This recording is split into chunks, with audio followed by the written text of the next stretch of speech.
Hei, mans vārds ir Gunita Lagziņas Kroderēna, un šodien mēs tiekamies 84. rubrikas Darīt ir radīt, ja nejaušība nav sērijā. Es ceru, ka manā burbulī visi lasa grāmatas. Vismaz es pati esmu ļoti čakla lasītāja, un jau kādu 3. gadu pierakstu visas grāmatas, ko es izlasu. Un šogad ir izlasīts jau 62, un tūlīt pabeigšu 64. Ne, bet 63. Jā, un kā rakstniece arī dodos uz bibliotēkām tikties ar lasītājiem, un esmu arī viesojusies vairākos lasītāju klubos. Pastāvīga biedre un dalībniece esmu Medzes bibliotēkas lasītāju klubiņā, kur mēs tiekamies reizi mēnesī.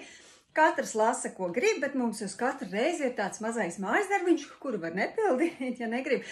Bet ir 3 atslēgas vārdi, kas jāņem vērā grāmatu izvēlē. Piemēram, krāsa, grāmatas noformējumā, vai kāds atslēgas vārds. Piemēram, uz nākamo reizi ir viens no atslēgas vārdiem ir radniecības pakāpe. Proti, nosaukumā var būt māte, māsa, brālis, dēls un tam līdzīgi.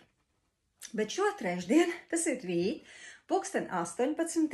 restorānā Kapteinis, es tikšos ar vienu no Liepājas lasītāju klubiem Lasošie Liepājā, kur vadītāji ir Egita.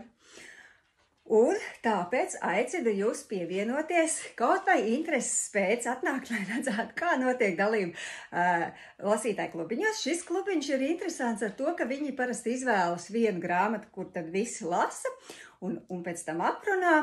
Un vēl viņu liels, man šķiet, bonus ir, ka viņi aicina rakstniekus piedalīties un pastāstīt par savām grāmatām. Un tātad rīt es tajā lasītāju klubiņā ieradīšos ar šo čupiņu, lai pastāstītu īsumā par sevi, par savu grāmatu tapšanas ceļu, bet lielāku uzmanību būs veltīta šim manam 2. romānam Pareizs laiks, un tātad stāstīšu, kā tas radās, kā tapa, un vēl visādus interesantus faktus par to.